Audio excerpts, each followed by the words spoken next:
Procedures, format मैंने एक बार बताया था। तो इसी तरीके से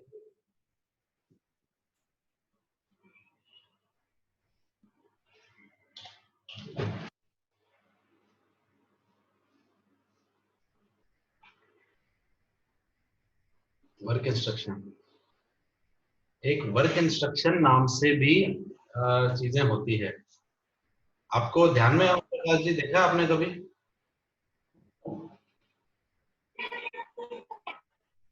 ओम प्रकाश जी आपने देखा है कभी? ये तो नहीं ध्यान दिया। नहीं देखा। ये नहीं ध्यान दिया। मैं दिखाता हूँ। तो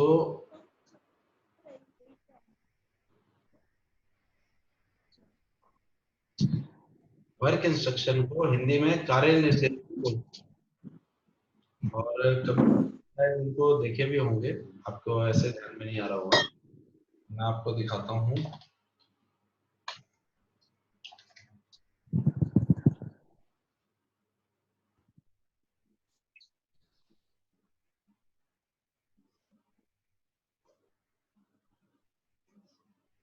देखिए, तो ये कार्य निर्देश होते हैं जो कि कोई भी डिपार्टमेंट में जो रोजमर्रा हमें चीजें लोगों को बतानी पड़ती है, करनी होती है, बातें करनी होती है, वो सारी उसके अंदर होती है।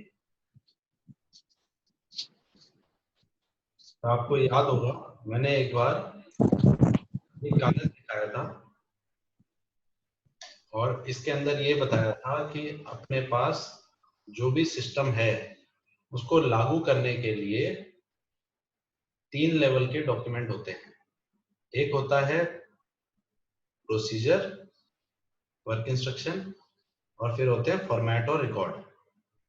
तो जो कंपनी के जो नियम हैं और उसके बाद जो जो काम करने के तरीके बताए गए हैं, उसमें एक तो होता है जो प्रोसीजर होता है, जो मैंने उस दिन आपको दिखाए थे। जो मेंटेनेंस के, प्रोडक्शन के प्रोसीजर दिखा रहा था। उसी प्रकार कुछ वर्क इंस्ट्रक्शन भी होते हैं, जो ये WI लिखा हुआ है यहाँ पे, वर्क इंस्ट्रक्शन होते हैं। तो मैं आज आपको वर्क इंस्ट्रक्शन दिखाने वाला हूँ। तो कंपनी में कौन कौन से वर्क इंस्ट्रक्शन बने हुए हैं वो मैं आपको एक बार दिखाता हूँ। आप अगर देख, स्टोर विभाग के लिए कार्य निर्देश,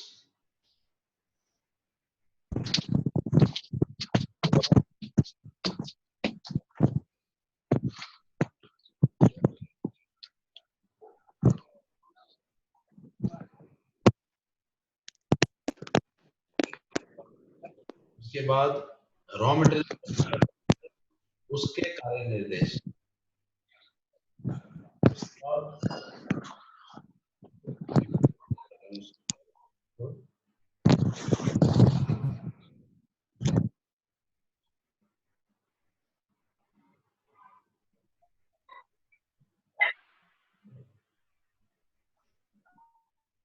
जी। तो cutting department, hammer forging department. तो हैमर फोर्जिंग डिपार्टमेंट का मैं कार्य निर्देश आपको दिखाता हूँ एक बार। WI 4 नंबर इसका डॉक्यूमेंट है। तो WI 4 को मैं खोल रहा हूँ।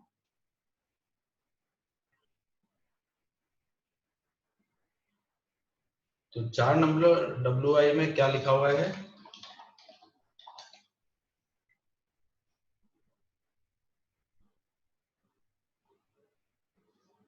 तब तक और खोल लेता हूँ। Press forging, quality, electric motor को कैसे ऑन ऑफ करते हैं, इलेक्ट्रिक नॉर्मलाइजिंग फर्नेस को कैसे चालू बंद करते हैं, जो लेथ मशीन चलाता है उसके लिए कार्य निर्देश, उसके बाद नॉर्मलाइजिंग विभाग के लिए कार्य निर्देश, इंस्पेक्शन करने के कार्य निर्देश जो इनकमिंग आता है, एडी करंट टेस्टिंग होती है उसके कार्य निर्देश, क्रेन को चलाने के कार्य निर्देश। तो मैं एक और खोलता हूँ, WI 13।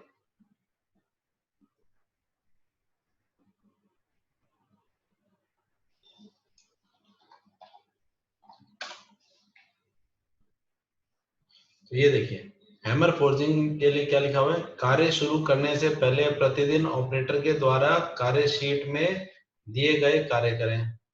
कार्य करते समय सुरक्षा उपकरण मैट्रिक्स में दिए गए सुरक्षा उपकरणों का इस्तेमाल करें। कौन सा कार्य करना है यह सुपरवाइजर से भली भांति जान ले। जिस पार्ट पर ऑपरेशन करना है उसका ऑपरेशन स्टैंडर्ड गेज मापक यंत्र सुपरवाइजर से प्राप्त करें और यह जांच लें कि सभी मापक यंत्र व गेज कैलिब्रेटेड हैं। ऑपरेशन स्टैंडर्ड में दिए पैरामीटर जो ऑपरेटर को चेक करने हैं यह सुपरवाइजर से जान ले। ऑपरेशन स्टैंडर्ड में दिए गए प्रोडक्शन पैरामीटर सेट करें। फोर्जिंग शुरू करने से पहले डाई पूरी गर्म हो जाए 150 डिग्री से 300 डिग्री टेम्परेचर होने पर प्रोडक्शन चलाएं। डाई का टेम्परेचर लेजर गन से चेक करके सेटअप अप्रूवल रिपोर्ट में लिखें। सुपरवाइजर से पहला पीस सेटअप पीस चेक करवाएं व सुपरवाइजर के कहने पर ही प्रोडक्शन शुरू करें। यदि मशीन में कोई असामान्य आवाज सुनाई दे तो तुरंत मशीन बंद करें तथा सुपरवाइजर को सूचित करें। यदि पार्ट रिजेक्ट होता है तो उससे मार्कर से मार्क करें व रिजेक्ट लाल बिन में रखें। यदि पार्ट रिवर्क हो सकता है तो उसे मार्क करके पीस ले लिखा हुआ है येलो होगा बिन में रखें। रिवर्क करने के लिए पार्ट के रिवर्क निर्देश सुपरवाइजर से प्राप्त करें। यदि बिलेट में पाइप पड़ा हो तो फोर्जिंग ना करें। वीवी के मटेरियल में कभी कभी ऐसा होता है। यदि शॉप फ्लोर पर कोई बिना आइडेंटिफाइड मटेरियल पड़ा है तो उस सुपरवाइजर को सूचित करें। यदि शॉप फ्लोर पर कोई बिना आइडेंटिफाइड बिलेट पड़ा है तो उसे रिजेक्शन बिन में डालें। तो ये कुछ कार्य निर्देश फोर्जिंग डिपार्टमेंट के लिए लिखे गए हैं। तो ये इतने सरल होते हैं या होने चाहिए जो कि हर व्यक्ति को समझ में आ सके। और इनका उपयोग कब करना चाहिए, बीच बीच में लोगों को पढ़ाने के लिए, समझाने के लिए, चाय पे जब बैठे होते हैं उस टाइम पे चर्चा करने के लिए उसके वक्त पढ़ करके सुना सकते हैं। जब कोई नया फोर्जर डोरीमैन या आप हेल्पर रखते हैं उस टाइम पे उसे काम समझाने के लिए जो हम कोशिश करते हैं कि वर्बल बंदों को सिखाते हैं या हम बोलते हैं कि भाई करते करते सीख जाएगा, उसकी जगह इन कार्य निर्देशों का उन्हें सिखाया जाए। तो आप देखेंगे कि 2016 यानी 5 साल हो गए लगभग, ठीक है, 4 साल हो गए। 4 साल में ये एक बार भी बदला नहीं गया। इसका मतलब क्या है कि 4 साल में किसी ने इस कागज को शायद उठा करके भी देखा नहीं होगा, इसको सुधारने की शायद कोशिश भी नहीं की होगी या पढ़ाने की भी कोशिश नहीं की होगी।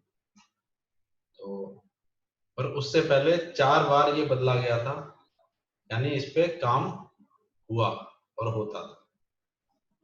अब मैं ये डॉक्यूमेंट दिखाता हूँ। क्रेन चलाने के लिए हमें किसी को क्रेन सिखाना है कैसे चलाते हैं तो प्रैक्टिकल कराने से पहले उसे ये बातें भी पढ़ा देनी चाहिए। मैं 2-3 लाइन पढ़ के सुनाता हूँ। क्रेन चलाने से पहले ये जानकारी करना आवश्यक है कि वह किस बटन से चालू होती है और कौन सी दिशा में क्रेन को चलाने का बटन कौन सा है। केवल प्रशिक्षित व्यक्ति ही क्रेन को चलाएं। क्रेन चलाने से पहले ऑपरेटर क्रेन के ऊपर देखे कि कोई कार्य तो नहीं कर रहा है। क्रेन चलाते समय हेलमेट का अवश्य प्रयोग करें। यदि अगर क्रेन में कोई भी नट बोल्ट खुलकर आपके सिर पर भयानक चोट लग सकती है। क्रेन चलाते समय अगर कोई अलग तरह की आवाज आए तो तुरंत मेन स्विच लाइन ऑफ कर दें। ठीक है, तो इस तरीके से क्रेन का दिया हुआ है कि क्रेन को ज्यादा ऊपर ले जाने की कोशिश ना करें, कम से कम आधा मीटर पहले रोक दें। क्रेन की भार उठाने की क्षमता 2 टन 5 टन से ज्यादा भार ना उठाएं। तो इस तरीके से ये कार्य निर्देश बने हुए हैं। ये भी आप देखेंगे 2013 के बाद बदलाव नहीं किए गए, हो सकता है कैपेसिटी बदली गई या कोई और चीजों का ध्यान रखना हो, तो वो भी इसमें दिया होना चाहिए। अब मुझे अगर सुझाव देना है कि इसमें क्या ठीक करना है, तो इस प्रकार भी हम कर सकते हैं, जो कि मैंने पहले भी एक बार बताया था। तो मैं एक करके दिखा रहा हूँ कि ये हर एक को परमिशन है, ये हर कोई कर सकता है। जैसे मुझे लगा कि एक पॉइंट होना चाहिए कि क्रेन, ये ना, क्रेन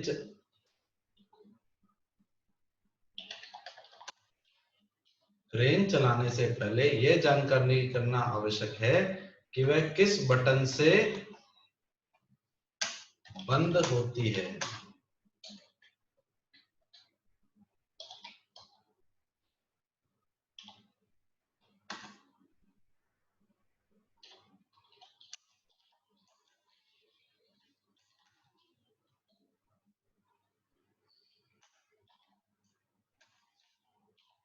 और चालू होती है। तो कोई भी मशीन है, यहाँ पे मैं बताना चाहूंगा कि कभी भी चालू करने से पहले बंद करना व्यक्ति को आना चाहिए। अगर बंद करना नहीं आएगा, कोई एक्सीडेंट हो गया, कुछ हो गया, तो उसे सबसे पहले बंद करना आना चाहिए कि भाई आपातकालीन स्थिति में कैसे मैं बंद कर सकता हूँ। तो मैंने खैर इसमें डायरेक्ट ठीक कर दिया है, परंतु ये ये तरीका है इसको ठीक करने का। जैसे मैं इसको कॉपी करता हूँ और आप देखेंगे कि ये पहले डॉक्यूमेंट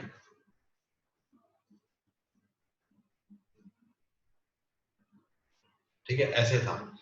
अब मुझे इसमें बदलाव करना है, तो मैं क्या कर सकता हूँ,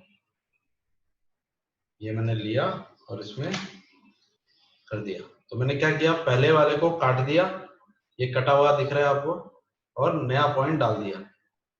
तो ये फीचर होता है, जिनको आइडिया है वो पता है। तो इस तरीके से कर देने से फिर सुझाव दे करके मेरे से बात करके हम इसे ओके कर सकते हैं। तो मैं यहाँ पे करके दिखा रहा हूँ। यहाँ से मैं इसको फिर,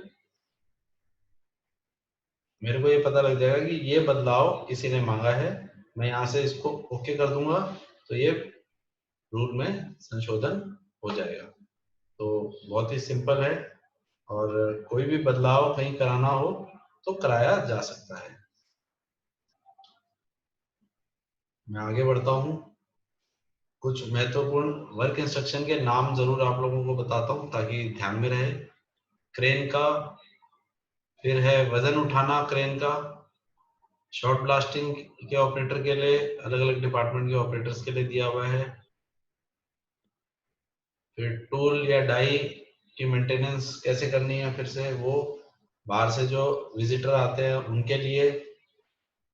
रॉ मटेरियल की सैंपलिंग टेस्ट कैसे करते हैं, ये लैब के बहुत सारे इंस्ट्रक्शंस हैं। फिर आप देखेंगे कि कस्टमर जब आता है तो प्लांट में कैसे उन्हें घुमाना है, कैसे विजिट करानी है, उसका बताया गया है। तो आप देखेंगे कि चित्रों के द्वारा भी ये काम किया जा सकता है। मैं एक दिखाता हूँ आपको।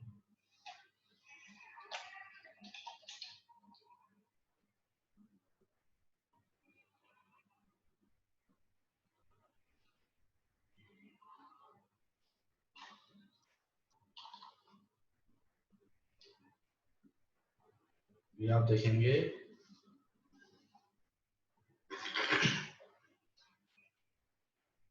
इस वर्क इंस्ट्रक्शन के अंदर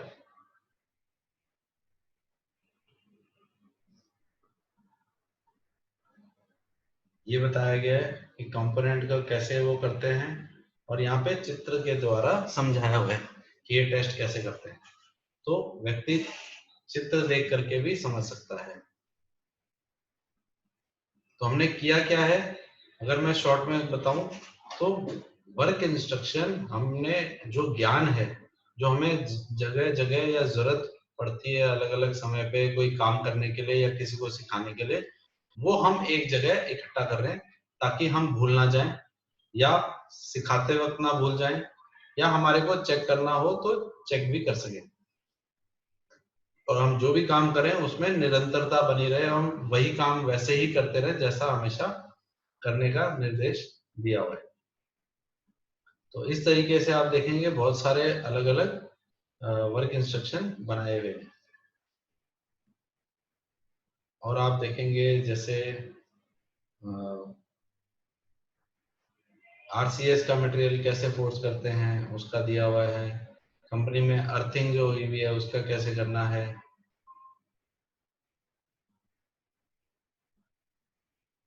एसिड टेस्ट कैसे करना है। तो इस तरीके से बहुत सारे वर्क इंस्ट्रक्शन बनाए गए हैं और उन सब की डिटेल और फाइलें अवेलेबल हैं। इसके साथ ही जैसे ये वर्क इंस्ट्रक्शन होते हैं वैसे ही प्रोसीजर होते हैं। अभी कुछ दिन पहले और अलग अलग समय पे मैंने आप लोगों को प्रोसीजर्स के बारे में जानकारी दी। अब प्रोसीजर्स के बारे में मैं आपको एक नई चीज बताने जा रहा हूँ जो मैंने किया है आप लोगों के साथ चर्चा करते करते। एक इसमें एक मेरे को उपाय आया और मैंने उस चीज को इम्प्लीमेंट किया है। मैं आपको दिखाता हूँ कि जब भी जो भी प्रोसीजर है, जो भी चीज के बारे में हमें जानना है, तो आज मैंने ये समझा दिया। हो सकता है कि थोड़े दिन बाद आप भूल जाएं या आपको डिटेल में जानने की जरूरत पड़े, या कई लोग ऐसे भी हैं या होते हैं जिनको पढ़ने में आलस आता है। उन्हें लगता है कि यार कौन पढ़ेगा, कौन देखेगा, क्या जरूरत है, काम तो हम जानते ही हैं, हम कर लेते हैं। तो उनके लिए थोड़ी सहूलियत हो जाए उसके लिए मैंने एक इसमें आप देखेंगे इस शीट में एक हाउ का कॉलम है, ये वाला, और इसके अंदर मैंने डालना शुरू कर दिया। एक डाला है, मैं आपको दिखाता हूँ। ये आप देख रहे हैं, ये इसमें डाला है मैंने, ये QA08। तो जो मैंने उस दिन एक मीटिंग में थोड़ा समझाया भी था, तो मैं ये क्लिक कर रहा हूँ। किसी को भी जानना है यहाँ क्लिक करो और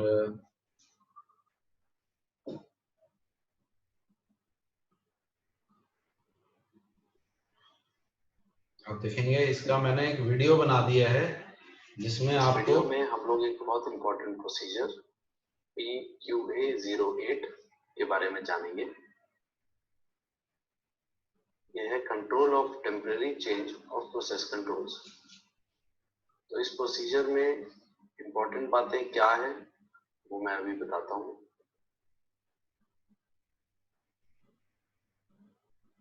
ये जो प्रोसीजर है ये आता है जब कोई भी अपना जो सिस्टम है उसको फॉलो करने में किसी को कोई परेशानी आ रही हो और सिस्टम बाईपास करने की अनुमति नहीं है, तो अगर टेम्परेरी कुछ बदलाव करने हैं procedure for control of temporary change of, तो कैसे करना है वो इसमें अलग दूसरा लेना है। और प्राइम यहाँ हम देखेंगे कि ये फॉर्मेट भरा जाता है इसके लिए alternate process. For example raw material हमें चाहिए 90 डायमीटर 90 मिलीमीटर डायमीटर का रॉ मटेरियल जो कि प्रोसेस में input method alternate process control approach कर रहे हैं। रिस्क क्या है, लो रिस्क है, मीडियम रिस्क है, या क्या है, अप्रूवल रिपोर्ट। तो ये भरा जाता है कि डेट कौन सा पार्ट है और प्राइमरी प्रोसेस क्या, मेन प्रोसेस क्या। आप देखेंगे कि इस तरीके से रिस्क क्या है, वीडियोस बनाना शुरू किया है। अगर इससे आप लोगों को फायदा होता है तो मैं ये आपको कंटिन्यू करके कोशिश करूंगा कि ज्यादा से ज्यादा जिन जिन प्रोसीजर्स की आपको पहले जरूरत है उनके वीडियोस बना करके इसमें डाल दूं, ताकि जिनको पढ़ना नहीं है वो देख लें, कम से कम सुन लें, वीडियो में देख के थोड़ा ठीक लगे तो वैसे कर लें, जिनको कोई डाउट है उनको भी चीजें समझ में आ जाए, और जो लोगों को अपना प्रोसीजर पता है और वो खुद कर सकते हैं, तो मेरा आपसे एक कहना है कि आप भी आगे आए और मेरे को बताएं कि हाँ, हमें अपना प्रोसीजर पूरा नॉलेज है और हम खुद इसकी वीडियो बना करके इस चीज में करेंगे। तो जैसा मैं एक लीडरशिप का काफी टाइम से आपको बता भी रहा हूँ, तो जब तक व्यक्ति खुद नहीं करेगा, अपने हाथों से नहीं करेगा, वो कैसे एग्जाम्पल सेट करेगा। तो अगर आप में से कोई इस चीज में आगे आना चाहे तो भी मुझे बताएं, तो हम इस तरीके से एक एक चीज को आसान शब्दों में, जिस भी रूप में लोगों को समझ में आए, हम वो चीज करके समझा सकते हैं। तो मैंने आज आपको दो चीजें बताई, एक तो वर्क इंस्ट्रक्शन कंपनी में है, उनको पढ़ें, उनको समझें, अपनी टीम को, अपने, जो आपको याद होगा लीडरशिप का, जो मैंने एक आपके सामने एक पंक्तियां रखी थी, सड्डी परिस जाए। सड्डी परिस जाए मतलब जिसको अपने संविधान पे, अपने जो वर्क है उस पे श्रद्धा है। तो अगर जब तक आप डॉक्यूमेंट्स को समझेंगे नहीं, खुद से उसके ऊपर विश्वास नहीं करेंगे, तो आप कैसे अपनी टीम को सिखा पाएंगे। तो आप इसको यूज कर सकते हैं अपनी टीम को सिखाने के लिए, अपने जो भी आपके यहाँ आपके डिपार्टमेंट में ऑपरेटर हैं, हेल्पर हैं, या खुद के लिए भी कोई नई चीज आप कंपनी में ये काम कैसे होता है वो जानेंगे, तो आपके लिए सहूलियत होगी। तो आप वर्क इंस्ट्रक्शन को यूज में लाएं, पढ़ें और पढ़ाएं, और जो प्रोसीजर्स की मैंने बात की है उसमें मैंने ये वीडियो बनाई है, जो कि शायद आप लोगों को सहूलियत दे सके। तो यही थे कुछ मैंने बताइए। आपको कुछ आपके क्वेश्चन है, कुछ जानना चाह रहे हैं, कुछ फीडबैक है तो बताइए। अपने पास अभी 7 मिनट का समय है।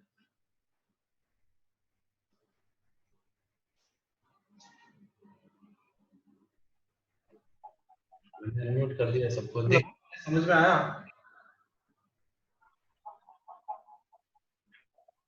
ओम प्रकाश जी, आपको समझ में आया? हाँ, आया समझ। ये वो वीडियो में भी आवाज आ रही थी क्या जब वीडियो चालू किया था मैंने? हाँ, हल्का आवाज है। हल्का ही किया हुआ था मैंने। आवाज थोड़ा हल्का आ रहा था वीडियो वाला, हाँ, वो तो बाकी तो सही। मैंने जस्ट यहाँ से चला के दिखाया था ना, तो इसलिए।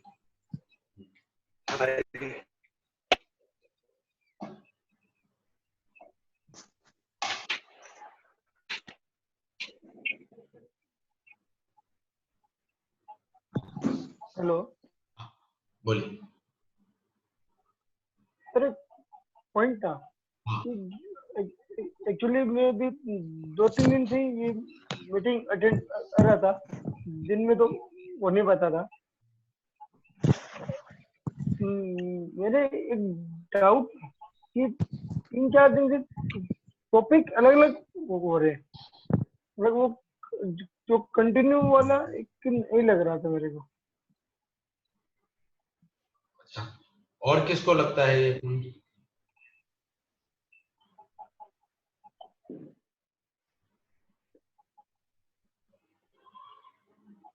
और किसी को लगता है ये पॉइंट?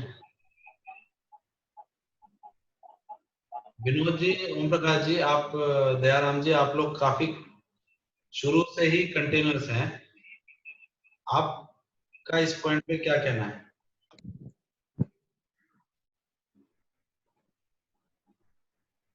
दयाराम जी, आपकी आवाज नहीं आ रही है, आप कुछ कह रहे हैं?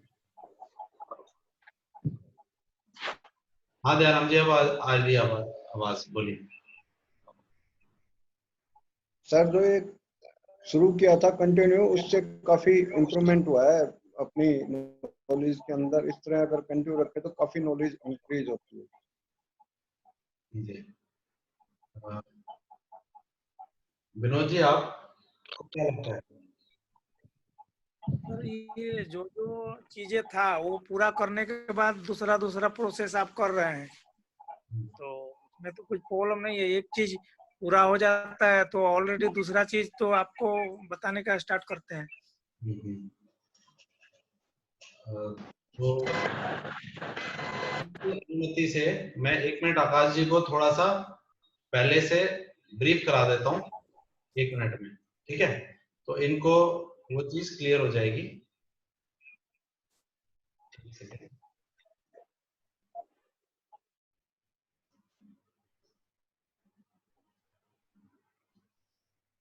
आकाश जी, ये देखिए, ये मेरा जो मैंने एक प्रोग्राम बनाया है, मैनेजमेंट डेवलपमेंट प्रोग्राम।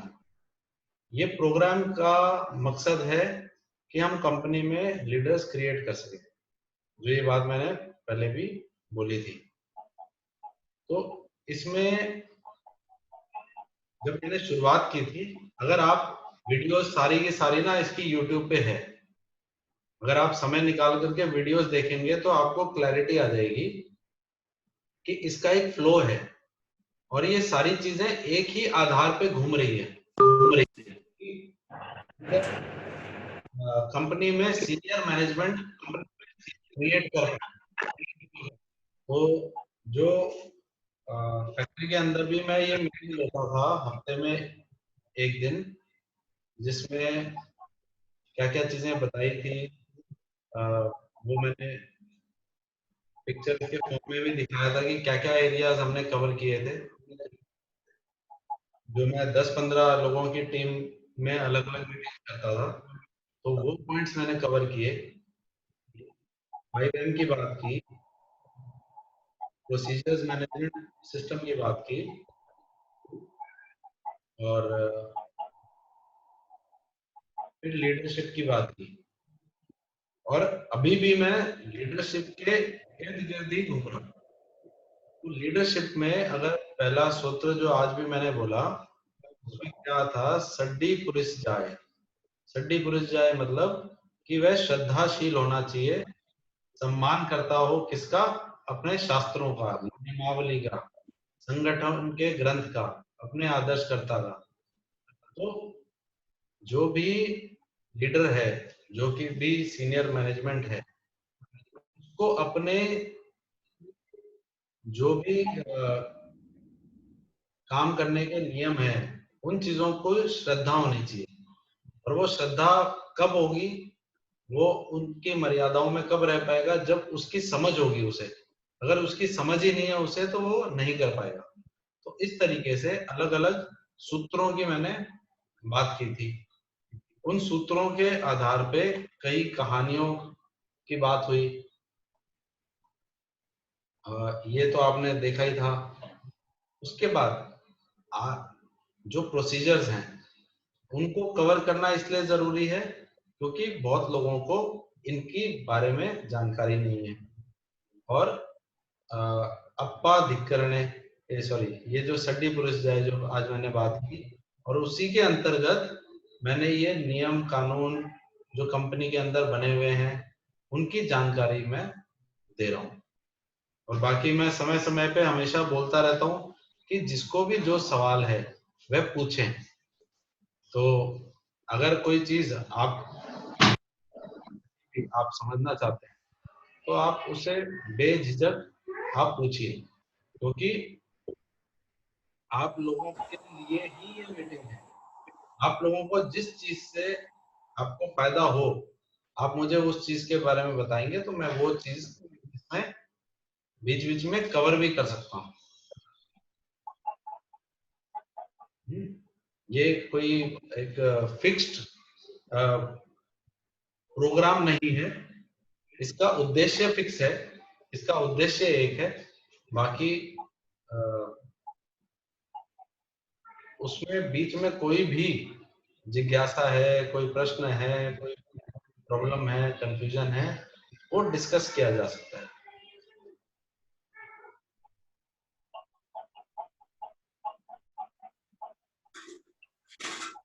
क्लियर हुआ? हाँ सर।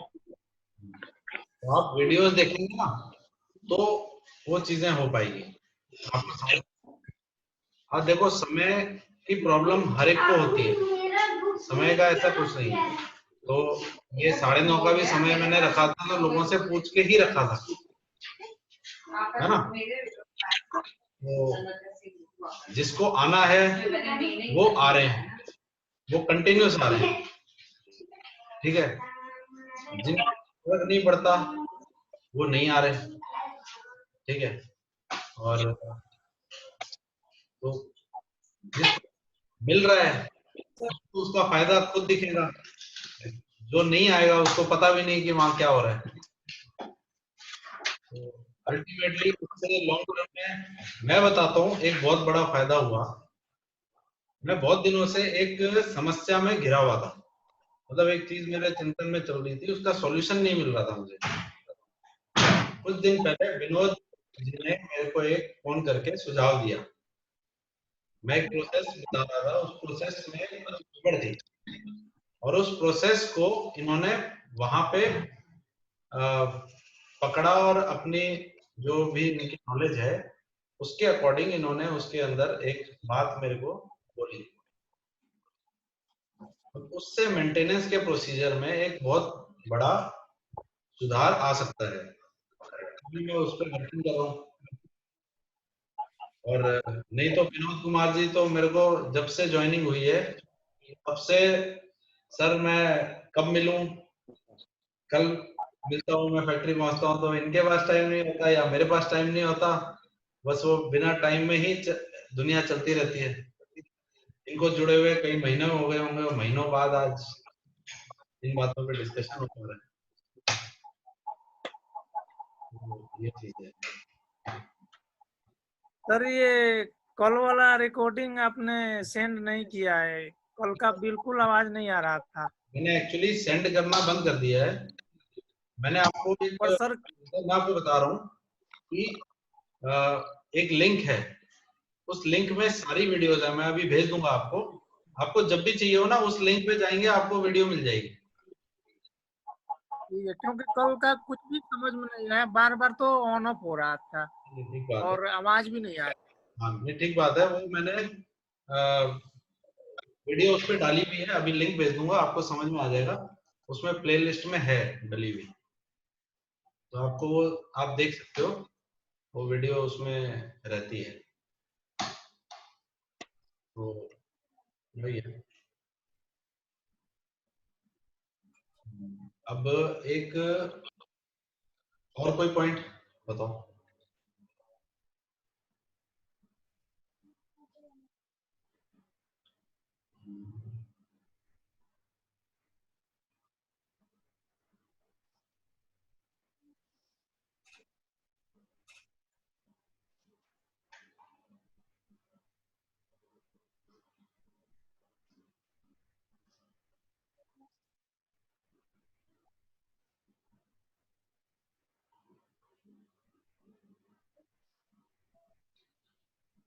मुझे और कोई पॉइंट है किसी के? अपने पास 3 मिनट का समय है, वैसे बंद हो जाएगा उसके बाद ऑटोमेटिकली। या आप कुछ चाहते हो कि मैं कोई पॉइंट पे कवर करूं तो आप भी मेरे को बताएं कि कल इस पॉइंट पे अपने बात करेंगे तो अच्छा रहेगा।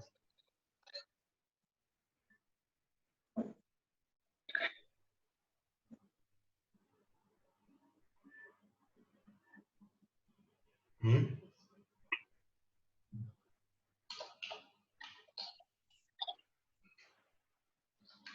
सुझाव मांगता हूं तो सुझाव कोई देता नहीं है। सुझाव नहीं मांगू तो भाई शायद मैं सही ट्रैक भी खो देता हूँ। तो आप बताओ, आपको क्या लगता है, थोड़ा पार्टिसिपेट कीजिए।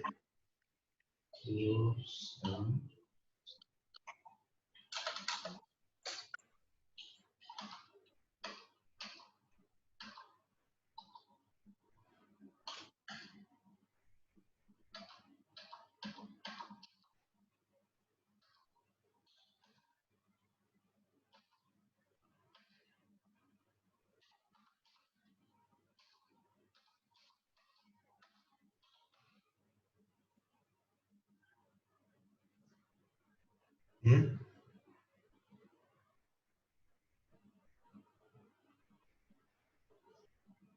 कोई है पॉइंट है कोई?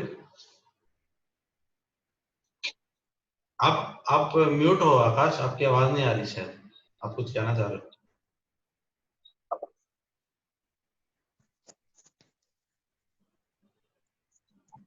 आप बोलिए। उधर से आपने रखा था, म्यूट कर रखा था। मैंने किया हुआ था? अच्छा हाँ